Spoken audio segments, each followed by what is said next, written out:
कक्षा 11 में आज हम संबंध एवं फलन के विषय में अध्ययन करेंगे। इसका नाम है रिलेशंस एंड फंक्शंस। तो रिलेशंस एंड फंक्शंस को पढ़ने के लिए हमें कुछ बेसिक चीज़ों पर विचार करना होगा। जैसे नंबर 1 है क्रमित युग्म तथा समुच्चयों का कार्तीय गुणनफल, ordered pair and Cartesian product of sets. तो सबसे पहले हम देखेंगे क्रमित युग्म। ऑर्डर्ड पेयर क्या है? ऑर्डर्ड पेयर हमारा, जैसे अगर समुच्चय लिया जाए तो समुच्चय में क्रम का महत्व नहीं दिया जाता है। अगर समुच्चयों के में लिखा जाए, जैसे हमारा है ये a, b, ये बराबर होगा b, a। समुच्चय को सदैव मझले ब्रैकेट में कोष्ठक के अंदर लिखते हैं अवयवों को। तो समुच्चय को हम व्यक्त करते हैं मझले कोष्ठक से, ये इस ब्रैकेट से इसको हम व्यक्त करते हैं। तो समुच्चय में क्रम का महत्व नहीं दिया जाता है। क्रम कोई भी हो, इसमें दो अवयव हैं a, b। लेकिन इस संबंध और फलन का जब हम अध्ययन करेंगे तो इसमें हम क्रम का ध्यान देंगे। क्रम का ध्यान देना परम आवश्यक है। जैसे जहाँ पे लिखा है, मान लीजिए लिखा है हमारा राम, और यहाँ पे लिखा है ये राम, और लिखा है इसके बाद यहाँ पे लिखा है ये लव।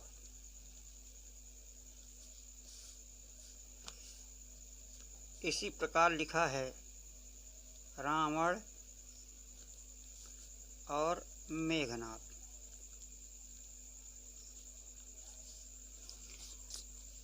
अब यहाँ पे देखिए, राम का बेटा है लव और रावण का बेटा है मेघनाथ। ऐसा नहीं हो सकता है कि इसमें जैसे लिखा जाए राम और लव है, ये राम पिता है, लव हमारा क्या है, बेटा है।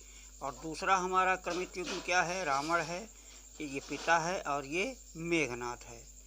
और इसी में अगर हम यहाँ पे लिख दें अंगद और लिख दें बाली, तो यहाँ पे देखिए क्रम पलट गया। ये क्या है, अंगद जो है बाली का पुत्र, ये पिता है और ये बेटा है। तो ये क्रमित युग्म हमारा बिगड़ गया। यहाँ पे क्रमित युग्म नहीं, क्रमित युग्म ये पालन नहीं कर रहा है। यहाँ पे पिता पुत्र, और यहाँ पे पुत्र और पिता हो गया।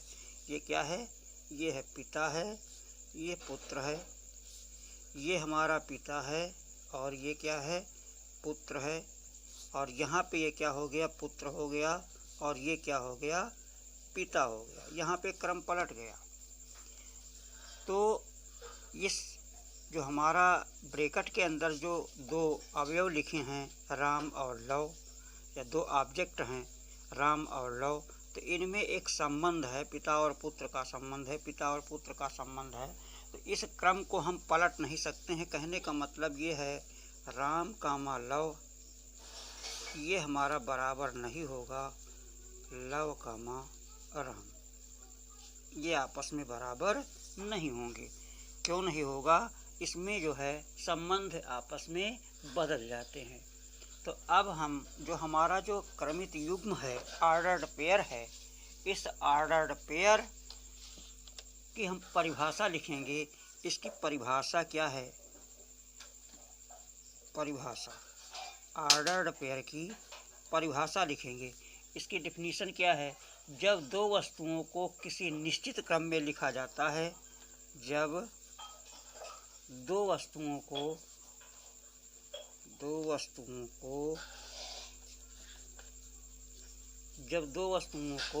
किसी निश्चित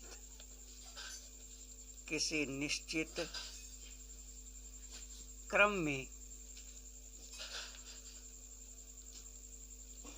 लिखा जाता है, निश्चित क्रम में लिखा जाता है, तो इस प्रकार प्राप्त होने वाला जोड़ा एक क्रमित युग्म कहलाता है। जब दो वस्तुओं को किसी निश्चित क्रम में लिखा जाता है तब इस प्रकार के प्राप्त जोड़े को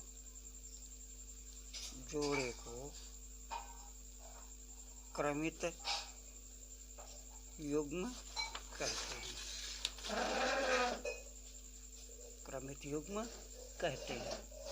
अब देखिए हमारे जो पहला अवयव होता है, जैसे हमने मान लिया ए कामा बी लिखा यहाँ पे, तो ए हमारा प्रथम घटक है या प्रथम अवयव है, और बी क्या है, ये हमारा द्वितीय घटक है या इसे हम द्वितीय अवयव कहेंगे। इसे हम द्वितीय घटक अथवा द्वितीय अवयव कहेंगे। इसे हम निर्देशांक भी कहते हैं। ये हमारा प्रथम निर्देशांक है और ये दूसरा द्वितीय निर्देशांक इसको कहते हैं। तो ये वस्तु भी हो सकती है, और तो इस प्रकार हम इसको ये भी कह सकते हैं कि अगर दो वस्तुओं को एक क्रम में इस प्रकार लिखा जाए कि क्रमित युग्म ए कामा बी प्राप्त हो, तो ए कामा बी ये बराबर नहीं होगा बी कामा ए के। ये दोनों आपस में बराबर नहीं होंगे। क्रमित युग्म में अवयवों का क्रम महत्वपूर्ण होता है। हमें विशेष बात ध्यान रखनी है। क्या बात ध्यान रखनी है? पहली बात ये ध्यान रखनी है कि जो हमारा पहला घटक है इसे प्रथम घटक कहते हैं, और कोष्ठक के अंदर जो दूसरा लिखा है इसे द्वितीय घटक कहते हैं।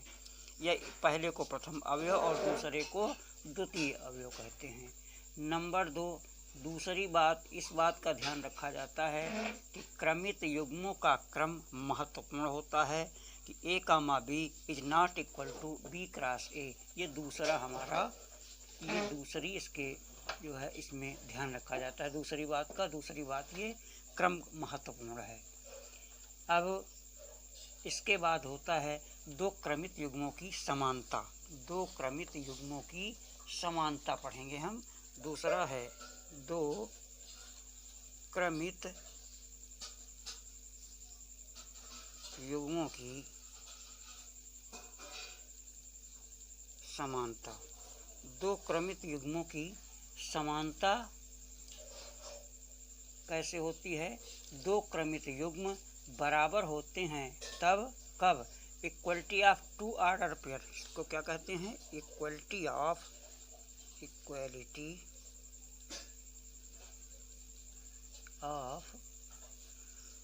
To order pair. कि अगर हमारा एक है ए कामा बी है और ये बराबर है सी कामा डी, तो इसका मतलब ये होगा कि ए जो है सी के बराबर होगा और बी जो है डी के बराबर होगा। अर्थात ए इक्वल टू सी एवं बी इक्वल टू डी होगा। प्रथम क्रमित युग्म का पहला अवयव दूसरे क्रमित युग्म के पहले अवयव के बराबर होगा। अगर दो क्रमित युग्म आपस में बराबर हैं तो पहले क्रमित युग्म का पहला अवयव और दूसरे क्रमित युग्म का पहला अवयव आपस में बराबर होगा, तथा पहले क्रमित युग्म का दूसरा अवयव और दूसरे क्रमित युग्म का दूसरा अवयव आपस में बराबर होगा। ये आपस में बराबर होंगे।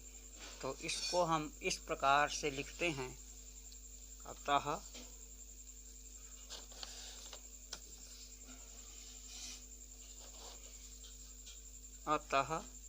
कि ए कामा बी बराबर सी कामा डी। अगर ये बराबर है तो इसका मतलब ये है कि ये if and only if A equal to C तथा बी इक्वल टू डी होगा।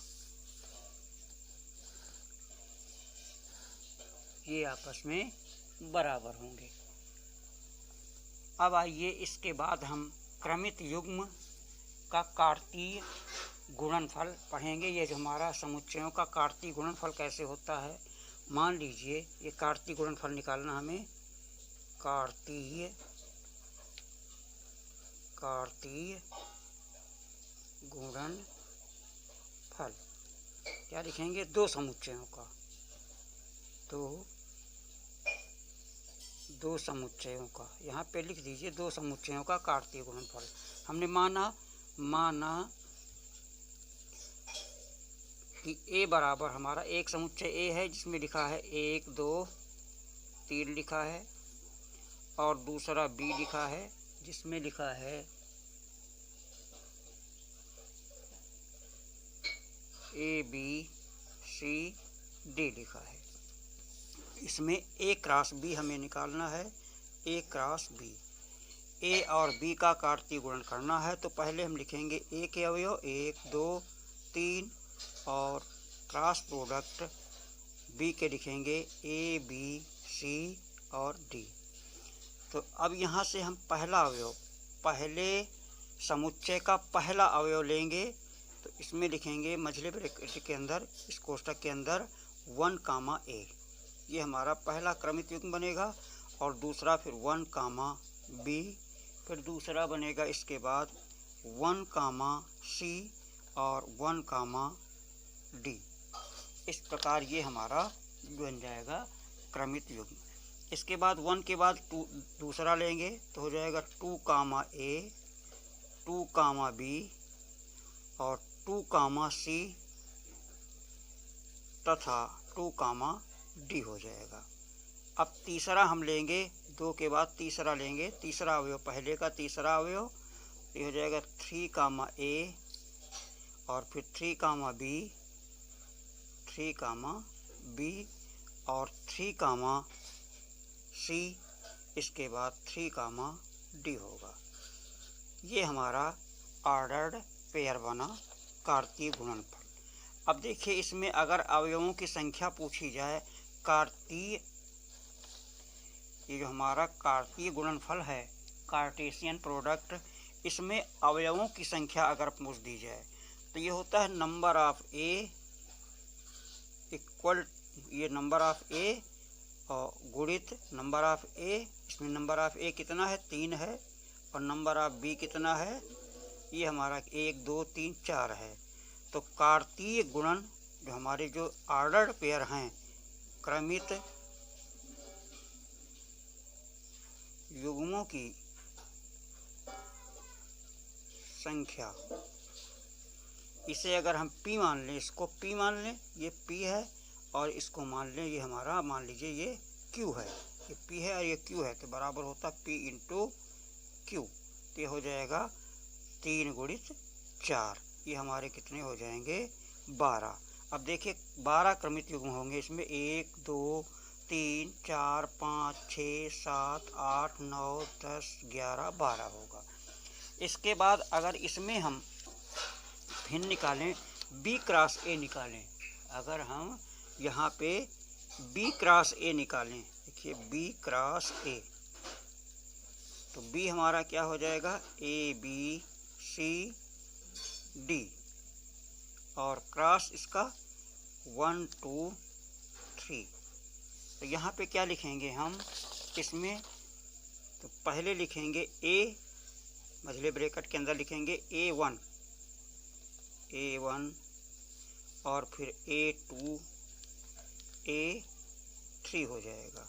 फिर B से लिखेंगे B1 B2 और B3 हो जाएगा। फिर लिखेंगे C से C1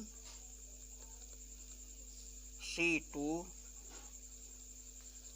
और C3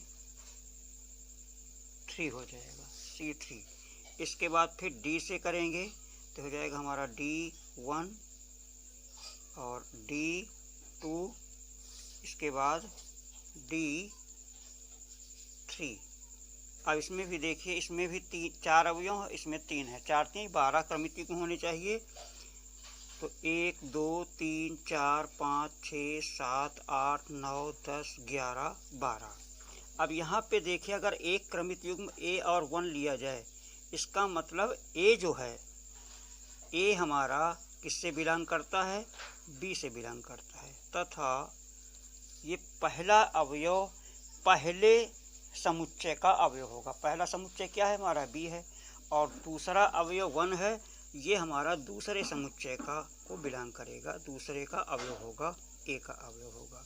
तो यहाँ पे हम देख रहे थे, यहाँ पे A1 प्राप्त हुआ था और उसमें A क्रॉस B में हमें प्राप्त हुआ था 1A। तो यहाँ पे देख रहे हैं A cross B is not equal to A cross B is not equal to B cross A।